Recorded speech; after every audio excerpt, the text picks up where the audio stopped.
কৃষক বন্ধুরা কেমন আছেন? আশা করছি ভালোই আছেন। তো আজকের বিষয় হচ্ছে ধানের মাজরা নিয়ে। মাজরা এমন একটি সমস্যা, যদি একবার জমিতে লেগে যায় তাহলে আপনার জমি পুরোপুরি নষ্ট করে দেবে। আপনার ধান একদম পুরোপুরি নষ্ট করে দেবে। সেখান থেকে কোনো ফলন পাবেন না।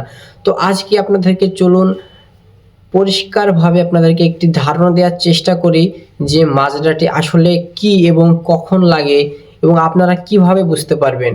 কিছু ইঙ্গিত রয়েছে যেগুলো আপনারা যদি লক্ষ্য করেন তাহলে বুঝতে পারবেন। আজকে আপনাদেরকে সেটাই বলবো যে কিভাবে বুঝতে পারবেন যে আসলে আপনার জমিতে মাজরা লাগতে চলেছে এবং তার প্রতিকার আপনারা কিভাবে করবেন, আপনারা কিভাবে সেটি সমাধান করবেন, সে সমস্যা পুরোপুরি মাজরাটিকে জমি থেকে সরাবেন। তো ভিডিওটি যদি পুরো দেখেন তাহলে স্পষ্ট ধারণা আপনাদের হয়ে যাবে যে কিভাবে মাজরা লাগে এবং কিভাবে সেটিকে জমিতে আসার আগে সেটিকে দূরে আপনারা ওটাকে সরাতে পারবেন।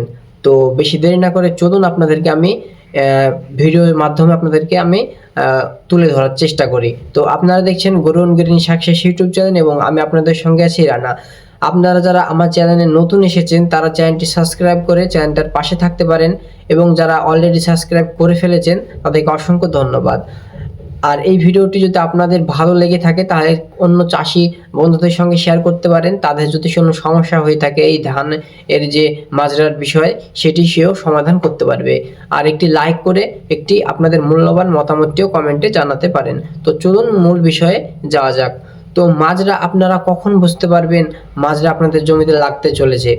আপনারা লক্ষ্য করবেন যখন ধান আপনারা জমিতে বসাবেন তারপরে মোটামুটি 20 দিন পরে ধানটা গ্রোথ অনেকটাই দেখতে পাবেন আপনারা। যখন সেই সময় আপনারা লক্ষ্য করলে বুঝতে পারবেন ধানের পাতা পুরো সবুজ হয়ে থাকে এবং পরিষ্কার বোঝা যায়, গ্রোথও অনেক এখানে দেখতে পাওয়া যায়। তখনই যখন জোরটা বেশি হয় সেই সময় একরকম পোকা উড়ে বেড়াতে দেখা যায়, সেটিকে আপনারা প্রজাপতিও বলতে পারেন। প্রজাপতি একরকম প্রজাপতি যেগুলি কালার হালকা লালচে হয়, হালকা সাদাটে হয়, হালকা ঘিয়া রঙের হয়। এই 2-3 রকমের কালার সেগুলি দেখতে পাওয়া যায়। সেই পাতাগুলি নিয়ে বসে এবং উড়ে উড়ে বেড়ায়। ঠিক আছে? আপনারা যদি ভালো করে লক্ষ্য করেন তাহলে বুঝতে পারবেন পাতায় উড়ে উড়ে বেড়াচ্ছে এবং বসার চেষ্টা করছে। ঠিক আছে? এবার যদি আপনারা এখানে যদি না ধরতে পারেন তাহলে কিন্তু আপনারা বড় একটি সমস্যায় পড়তে চলেছেন। এবার আমি এখানে একটা কথা বলে রাখি, যদি আপনাদের জমিতে অলরেডি মাজরা লেগে গেছে সেই সময় যদি আপনারা কোনো ওষুধ স্প্রে করেন তাহলে কিন্তু কোনো কাজ হবে না, মাথায় রাখবেন এটা। তো চলুন যেটা বলছিলাম, এবার যখন মাজরাটি আপনারা বুঝতে পারবেন একটি প্রজাপতি উড়ে বেড়াচ্ছে, বসছে, অনেকটা আপনারা খেয়াল করলে বুঝতে পারবেন। আপনাদেরকে কি করতে হবে? ওই প্রজাপতিটা আপনাদেরকে যখন দেখতে পাবেন তখন আপনাদেরকে প্রস্তুতি নিতে হবে মাজরাকে সরানোর জন্যে। তো এবার বলি আমি, আপনারা আর কি বুঝতে পারবেন? যখন ওই পোকাটা উড়ে বেড়াবে তখন ওই পাতার ওপরে ডিম পেড়ে ওখান থেকে চলে যাবে, ওর কাজ অতটুকুই। তারপরে 10 থেকে 12 দিন পরে ওই ডিম থেকে আপনারা যে ধানের যে শীষগুলি কাটে বা ধানের যে পাশ কাঠিগুলি কাটে, সেই মানে যে পোকাগুলি হয় ওই ডিম থেকে যে পোকাগুলি তৈরি হয় সেই পোকাগুলি ওই শীষের ভিতরে থাকবে এবং শীষটা কেটে বাইরে বের হওয়ার চেষ্টা করবে। তো অলরেডি ডিম পেড়ে দিয়েছে, তাই আপনারা সেখানে কিছুই করতে পারবেন না। ডিম যাতে না পাড়তে পারে সেই ব্যবস্থাই করতে হবে। তো আমি সেই ব্যবস্থাটি আপনাদেরকে বলবো যে আপনারা কি করবেন, তাহলে ডিমই পাড়তে পারবে না এবং পারলেও মারা যাবে। ঠিক আছে? তো এবার আপনাদেরকে আমি বলে রাখি 2 রকমভাবে আপনারা এখানে ওষুধ ব্যবহার করবেন। প্রথম যেটি সারের সঙ্গে ব্যবহার করবেন এবং দ্বিতীয় যেটি স্প্রে করবেন। এখানে 2 রকমের ধান হয়। একটা ধান হচ্ছে যেটি একটু অল্প সময়ের মধ্যে শীষ বেরিয়ে কমপ্লিট হয়ে এবং কাটা হয়ে যায়। আরেকটি একটু দীর্ঘমেয়াদী হয়ে থাকে, সেটি জন্য কিন্তু একটু এক্সট্রা প্রস্তুতি নিতে হবে, নাহলে কিন্তু সমস্যা হবে। ঠিক আছে? তো আমি দুটো বিষয়ই বলছি ক্লিয়ার করে। তো প্রথম যে বিষয়টি, যেটি অল্প দিনে যে ধানটি আপনারা ঘরে তুলবেন, মোটামুটি 60 দিন 70 দিনের ভিতরে যে ধানগুলি হয়ে যায়, সেই ধানগুলির ক্ষেত্রে প্রথমে আপনাদেরকে কি করতে হবে, মোটামুটি যখন ধানের বয়স ধান গাছের বয়স 30 দিন, তখন আপনারা যখন সার দেবেন সেই সময় আপনাদেরকে সারের সঙ্গে মিশিয়ে এখানে প্রথমে যে প্রস্তুতি সেটি আপনাদেরকে নিতে হবে। তো সারের সঙ্গে মেশানোর জন্য আমি এখানে দুটো টেকনিক্যালের কথা বলবো। ঠিক আছে? মানে দুটো ওষুধের কথা বলবো, আপনারা যদি এটি নোট করে রাখতে পারেন তাহলে আপনাদের ভবিষ্যতে এটা কাজে দেবে।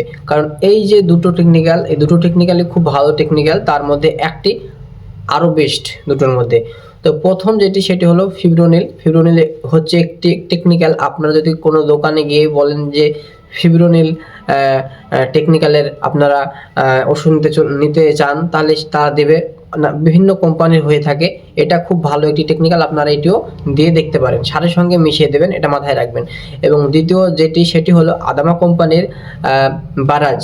এই যে বারাজটি রয়েছে এটাও খুব একটি ভালো ওষুধ, কারণ এর মধ্যে দুটো টেকনিক্যাল রয়েছে। মাথায় রাখবেন, দুটো টেকনিক্যাল একসঙ্গে যখন হবে তখন এর কাজটা অনেকটাই জোরে, দ্রুত এবং শক্তিশালীভাবে কাজ করবে, মাথায় রাখতে হবে।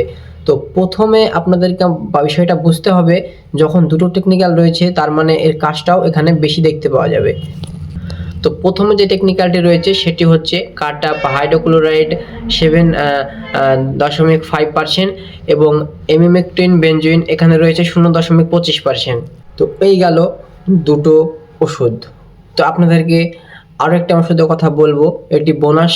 আর বাংলাদেশ থেকে যারা ভিডিওটি দেখছেন তাদের জন্য একটি খুব গুরুত্বপূর্ণ ওষুধ হতে চলেছে, আপনারা মাথায় রাখবেন। এটা হচ্ছে সিনজেন্টা কোম্পানির ভিটাকো। তো এই ওষুধটি আপনারা যদি ব্যবহার করেন তাহলে আপনারা খুব ভালো এখানে ফল পাবেন। তো আপনাদেরকে বলবো, যারা বাংলাদেশ থেকে দেখছেন তারা অবশ্যই এটি ব্যবহার করবেন। যারা বাংলাদেশ থেকে দেখছেন তারা অবশ্যই এটি ব্যবহার করতে পারেন এবং করবেন, আমি বলবো দেখবেন করে একবার। আর এই যে টেকনিক্যালগুলি বললাম সেটি আপনারা 1 বছর একটি করবেন এবং একটা ওষুধ আর 1 বছর করবেন, তাহলে কি হবে, ওষুধটি ভালো কাজ এখানে পাওয়া যাবে। এই গেল যে আপনারা সারের সঙ্গে কি এখানে ওষুধ দেবেন। তো এটা গেল সারের সঙ্গে। তো এই ডোজের কথা যদি আমি বলি, তো আপনারা যেখান থেকে এই ওষুধগুলি নেবেন সেখান থেকে আপনারা এখানে জেনে নেয় ভালো হবে, কারণ আপনাদের এলাকায় আপনারা ভালো বুঝতে পারবেন। তবে আমি তা বলে রাখি আমার তরফ থেকে, বারাজ যেটি সেটি 1 কেজি আপনারা 1 বিঘাতে দিতে পারবেন, মোটামুটি দাম 300-র আশেপাশে এখানে পড়বে, ঠিক আছে।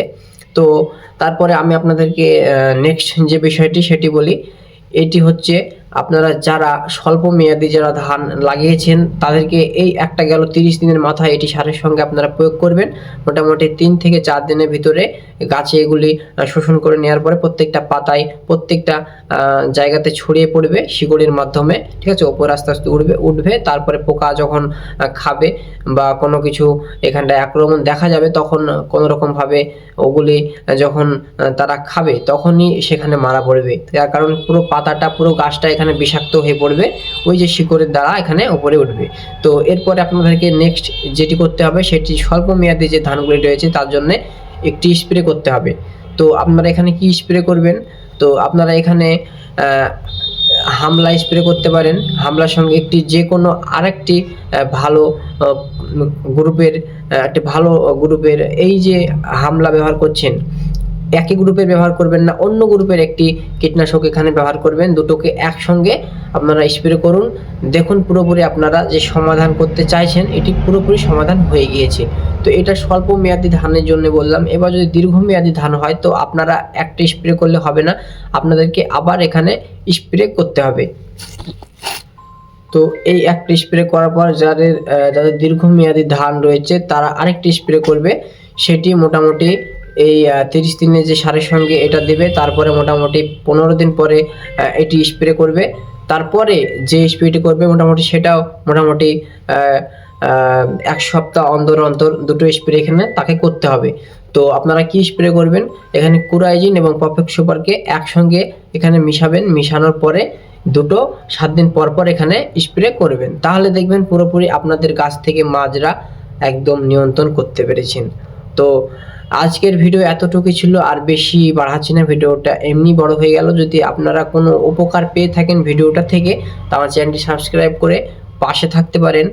আর যদি আমার ভিডিওটি ভালো লাগে তাহলে একটি লাইক এবং একটি আপনাদের মূল্যবান মতামতটি জানাবেন, যে আমি যেগুলি বললাম সেগুলি যদি আপনারা করে উপকার পান তাহলে আমার চেয়ে ভালো আর কারো লাগবে না আশা করছি। তার কারণ আমি আপনাদের জন্য কষ্ট করে ভিডিও বানাই যাতে আপনার উপকার এখান থেকে পান, সমস্যার সমাধান পান। তো আমার এই ছোট্ট পরিবারটি আপনার সাবস্ক্রাইব করে সদস্য হতে পারেন। আর আজকের ভিডিও এতটুকুই রাখলাম, বেশি বড় করলাম না। যদি আমার চ্যানেলটিতে আপনারা নতুন এসে থাকেন, আরও একবার বলছি চ্যানেলটি সাবস্ক্রাইব করে রাখবেন। তো ভালো থাকবেন, সুস্থ থাকবেন, দেখা হচ্ছে অন্য কোনো ভিডিওতে।